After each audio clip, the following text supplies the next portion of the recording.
Assalamu alaikum students, and a very good morning to all of you. Today I am going to discuss our new topic of the chapter, that is regional inequality. Regional inequality यानी कि reason यानी कि हम जहाँ पे रहते हैं, हमारा जो राज्य है उसके अंदर राज्य के बीच में इनइक्वालिटी जो होती है ना वो. The foreign rulers did not undertake developmental activities in places where they would not get any economic profit. As a result, there was a regional inequality in such places. After independence, the Planning Commission was formed for social and economic development of India. Of its main aim was to balance development of different regions. In fact, due to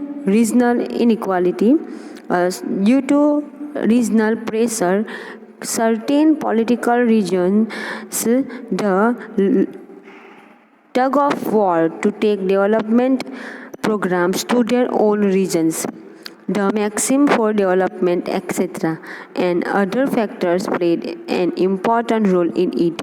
Therefore, regional inequality is seen in matters of equal development.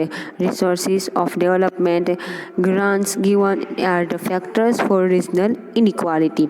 तो students यहाँ पे regional inequality के reason क्या है. तो जब Britishers अंग्रेज हमारे ऊपर राज करते थे तो उन लोगों ने उन्हीं जगहों पे या फिर हम कह सकते हैं कि उन्हीं राज्यों में डेवलपमेंट किया, अलग अलग फैसिलिटीज़ प्रोवाइड की जिन राज्यों से उन्हें फ़ायदा होता था, और इंडिया के जिन राज्यों से उन्हें फ़ायदा नहीं होता था वहाँ पे उन्होंने कोई भी डेवलपमेंट नहीं किया. तो जाहिर सी बात है कि इसी वजह से हमारे राज्यों के बीच में इनइक्वालिटी पैदा हो गई.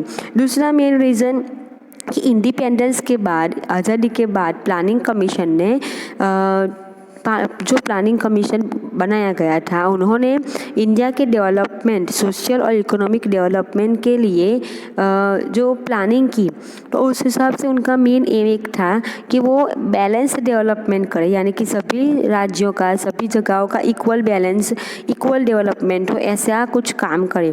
तो ड्यू टू रीजनल प्रेशर, लोगों की तरफ से बहुत ज़्यादा प्रेशर आ रहा था कि वो लोग कुछ राज्य बहुत ही डेवलप थे तो कुछ बहुत ही वीक थे. तो कंटिन्यूसली प्रेशर की वजह से और पॉलिटिकल रीजंस की वजह से क्या हुआ कि डेवलपमेंट प्रोग्राम फिर सिर्फ उन्हीं राज्यों के लिए जिन राज्यों से ये प्रेशर आ रहा था, अपने राज्यों के फ़ायदे के लिए, अपने राज्य को डेवलप करने के लिए उन्होंने टग ऑफ वॉर्स जैसी सिचुएशन पैदा कर दी. तो फैक्टर्स, ये सभी फैक्टर्स जो है वो बहुत इम्पॉर्टेंट रोल इन्होंने प्ले किया इस रीजनल इनइक्वालिटी के लिए, और इसी की वजह से इक्वल डेवलपमेंट करने जा रही थी हमारी गवर्नमेंट, लेकिन इक्वल डेवलपमेंट करने के अंदर ही रीजनल इनइक्वालिटी पैदा हो गई. और हर एक तरह से रिसोर्सेज ऑफ डेवलपमेंट, गवर्नमेंट की तरफ से जो ग्रांट मिलती है यानी पैसे मिलते हैं राज्य को, उसके अंदर सभी के अंदर इनइक्वालिटी पैदा हो गई. Even within developed, moderately developed and less developed states, total 3 type के राज्य, डेवलप यानी जो हाईली डेवलप हो, विकासशील, फिर है मॉडरेटली डेवलप यानी कि मिडल में हो, यानी कि अभी डेवलप हो रहा हो, और लेस डेवलप यानी कि जो राज्य बिल्कुल भी डेवलप ना हो.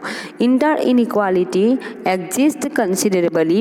For example, Maharashtra is in category of economically developed state, और इसी की वजह से जो राज्य बड़े बहुत ही ज़्यादा डेवलप थे उनके अंदर ऐसे प्लेसेस, ऐसी जगहें थी जो डेवलप नहीं थी, उनको अलग कर दिया गया.